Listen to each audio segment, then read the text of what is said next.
Pourquoi Voldemort est-il si nul? Au début, je me posais pas vraiment la question, je faisais juste des recherches sur les autres sorciers maléfiques dans Harry Potter et je suis tombé sur ça. Voldemort, il pue la merde, non? Clairement, Voldemort est nul à chier. Voldemort est nul. Est-ce que Voldemort est un mauvais méchant? Pourquoi J.K. Rowling a fait de Voldemort une telle blague en tant que méchant, supposé si terrifiant et pourtant constamment humilié par la chance d'un enfant / adolescent? Forcément, ça m'a surpris. Attends, on parle quand même de Voldemort, aka le Seigneur des Ténèbres, celui dont on ne peut prononcer le nom. Bref, dans ma tête, c'était le plus grand sorcier maléfique de tous les temps. Mais en y réfléchissant, c'est vrai qu'il y a des trucs qui m'ont toujours dérangé avec lui. On va attaquer direct avec l'élément principal, il se fait éclater par un bébé.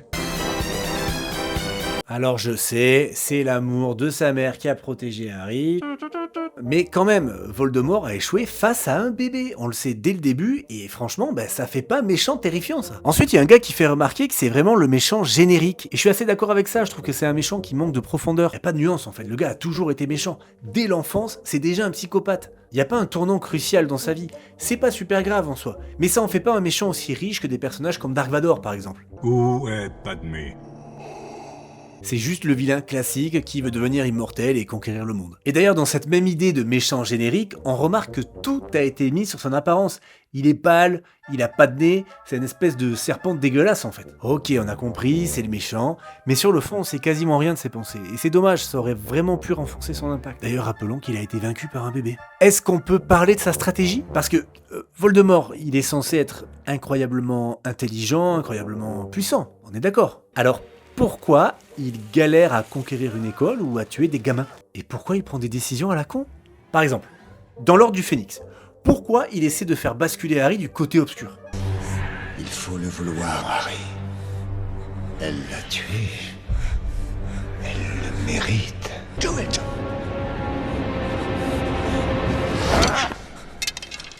Ah non mon gars, petit coup de couteau dans la nuque là et c'est réglé l'histoire. En fait Voldemort a eu je sais même plus combien d'occasions de tuer Harry, mais il s'est ramassé à chaque fois sans déconner. Comme le dit le général Z, mais pourquoi Voldemort il utilise pas une calage pour buter Harry Potter?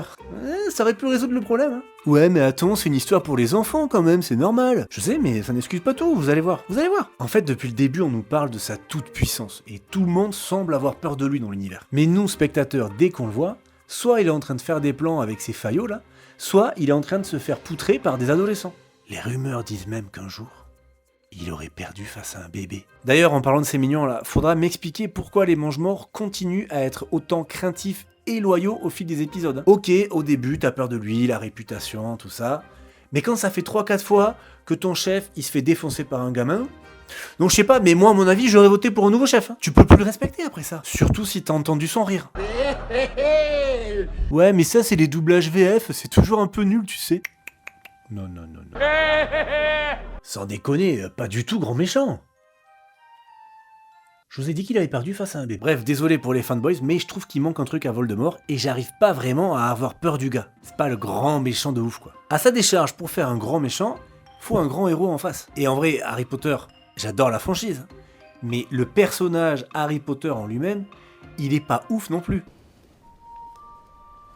I'm a what? Charisme, puissance, Enfin ça c'est un autre sujet. Une fois qu'on a dit que Voldemort c'était pas non plus le méchant ultime, ça me soulève une autre question. Ça serait qui du coup le méchant le plus hardcore dans l'univers Harry Potter? Grindelwald? J'avoue c'est séduisant. Il est mieux écrit, il est plus profond que Voldemort, c'est pas juste un Hitler bis. Bon, il lui ressemble hein, quand même. Mais il a une histoire cohérente qu'on arrive à comprendre. Le gars craint que les moldus soient de plus en plus dangereux pour les sorciers avec les bombes nucléaires notamment. Forcément, à l'époque, avec des fourches, c'était facile à gérer. Là, avec Oppenheimer, c'est une autre histoire. Donc ouais, Grindelwald, j'aime bien. Mais lui, il a été éliminé par Voldemort. Donc ça colle pas avec l'image de mec flippant intouchable. Là, pour obtenir une réponse, il faut remonter un petit peu plus loin dans le passé. Attention, notez bien, les personnages qui suivent sont tous issus de l'univers de J.K. Rowling. Je ne fais que les mettre en scène à partir de leurs histoires officielles. Par contre, ce sont bien des histoires officielles et des personnages que J.K. Rowling a vraiment inventés.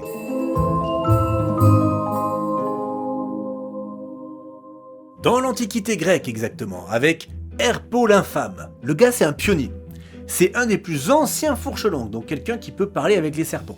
Le gars, il est tellement passionné par la magie noire qu'il a inventé plusieurs sorts, mais il est surtout connu pour 2 achievements majeurs. D'abord, c'est lui le premier sorcier à créer un basilic. D'ailleurs, basilic qui n'est clairement pas un nom de créature terrifiante, on est d'accord. Vous savez comment il a fait? Après des années de recherche et d'expérience, Il a fait couver un œuf de poule par un crapaud.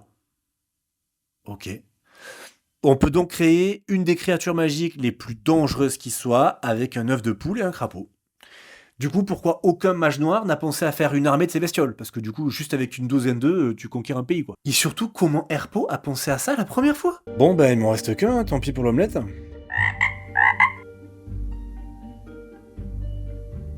Oh. Comme quoi on a une vision erronée des sorciers maléfiques, en fait, c'est juste des gens curieux. Très, très curieux. Avec beaucoup d'imagination et beaucoup de temps à perdre. La deuxième chose qui l'a fait rentrer dans l'histoire à notre ami Ergo, et vous le savez déjà, ce sont les Horcruxes. À force d'étudier les subtilités de l'âme humaine, il découvre que le meurtre a des effets sur l'âme. Il décide donc de tuer pour faire des expériences et diviser son âme pour devenir immortel.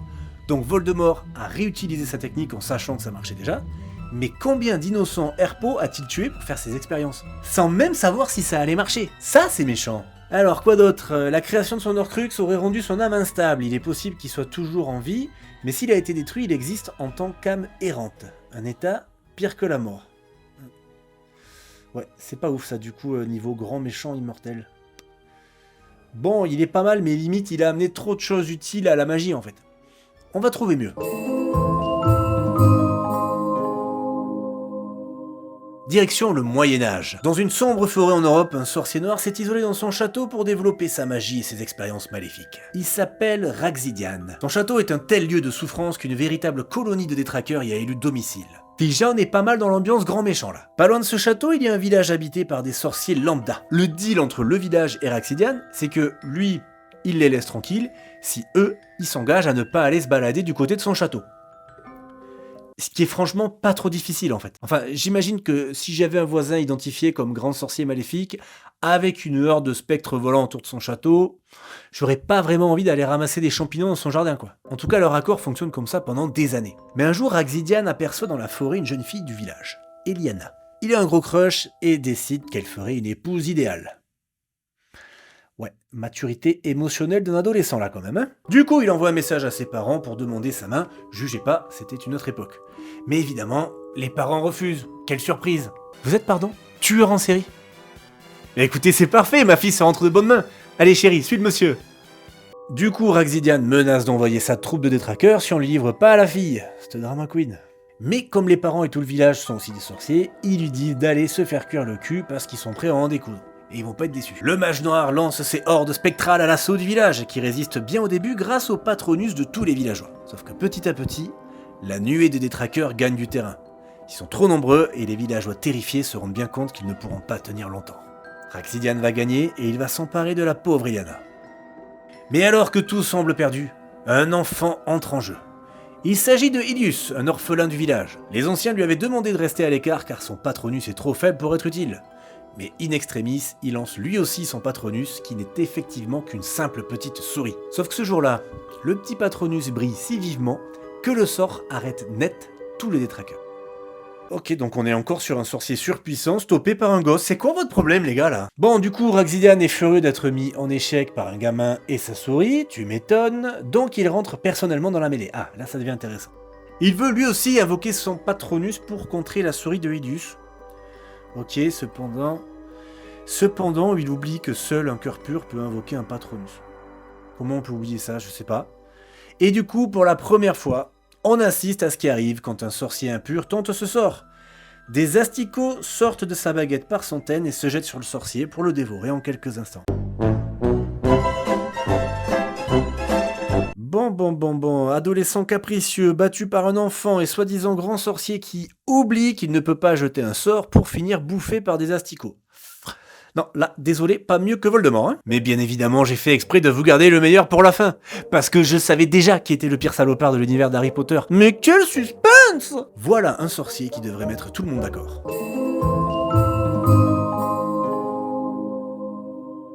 Là, on va parler de ce qui pourrait incarner le mal à l'état pur. Pas de plan, pas d'objectif, pas de stratégie long terme. Juste une volonté sadique de nuire aux humains. Europe, 15e siècle. Le sorcier Krizdis est alors inconnu. Son passé est trop obscur pour qu'on puisse connaître les détails de son parcours. Qui sont ses parents? A-t-il eu des maîtres puissants? Préfère-t-il le chocolat ou la vanille? Impossible de le savoir. Ce qu'on sait, c'est qu'à cette époque, ce sorcier parcourt les rivages de la vieille Europe à la recherche d'une île. Une île idéale, isolée, sur laquelle il pourrait bâtir sa demeure et poursuivre ses recherches interdites sur la magie noire. Et il trouve cette île dans la mer du Nord, au large des îles britanniques. Grâce à sa puissante magie, il érige une sombre forteresse, qu'il rendra invisible au monde extérieur via des sortilèges. Une fois à l'abri des regards, il s'adonne pleinement à l'étude des arts sombres. Mais il ne se contente pas de la théorie. Si vous voulez mon avis, Ecrizdis était déjà bien siphonné avant de s'installer sur son île. Mais une fois enfermé dans sa solitude, il bascule totalement dans les ténèbres. Plus exactement dans une folie sadique, qu'il exprimera à travers des expériences sordides sur des innocents. Et les victimes principales de ces expériences, ce sont les pauvres marins moldus qui ont le malheur de pêcher dans les parages. Qu'est-ce que c'est que ce truc? Cette île est pas censée être là! Éloigne-nous de là, mon vieux. J'arrive à rien! C'est comme si on était aspiré vers l'île! On va percuter.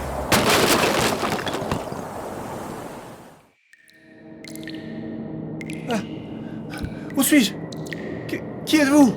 Tout va bien. Qu'est-ce que vous faites avec ça? Tout va bien. Non, non, arrêtez! Non, non, pitié, pas ça! Non!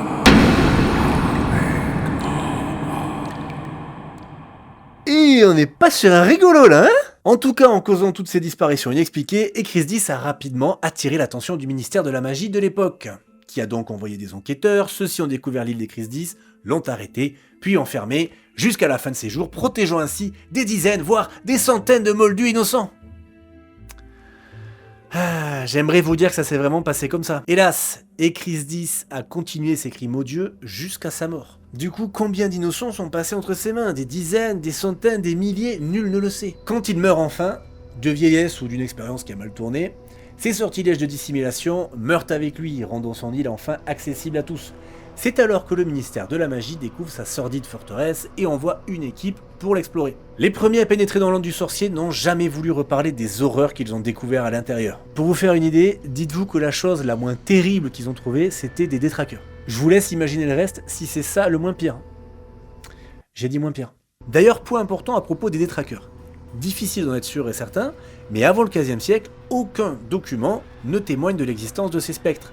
Certains pensent que c'est Araxidian qui les a créés et qui est le roi des asticots, mais d'autres comme moi pensent que c'est Ecrizdis, soit volontairement via des expériences, soit par accident à cause de l'accumulation de haine et de souffrance dans sa forteresse maudite. En tout cas, quand le ministère découvre la forteresse, elle est infestée de ces saloperies volantes, comme si cet endroit macabre rempli de désespoir était devenu leur foyer. Du coup, certains mages veulent détruire l'antre d'Ecrizdis, mais la forteresse n'est pas qu'un amas de pierre, elle a été bâtie par la magie noire. Ses murs se sont gorgés de la souffrance et du désespoir des victimes du sorcier pendant des années, transformant ainsi les lieux en un véritable aimant à détraqueurs.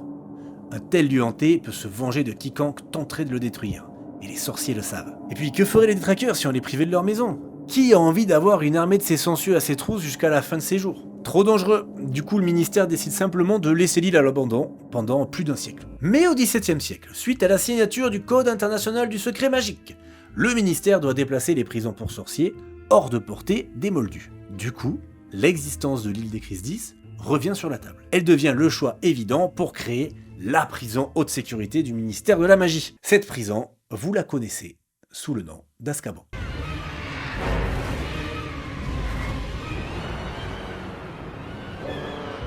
Et voilà comment Ecrizdis, le mage le plus cruel de l'histoire, est devenu immortel grâce à son œuvre maléfique, son île à détraqueurs, qui continuera à infliger des souffrances à des milliers de personnes au fil des siècles. Ah, là on est sur un vrai méchant là. Pas d'oubli qui entraîne la mort par asticot, pas d'Orcrux raté, et surtout, pas d'enfant qui met une tannée à un sorcier surpuissant. Alors bien sûr, je comprends qu'Harry Potter à la base c'est pour les kids, donc impossible de faire un méchant trop hardcore.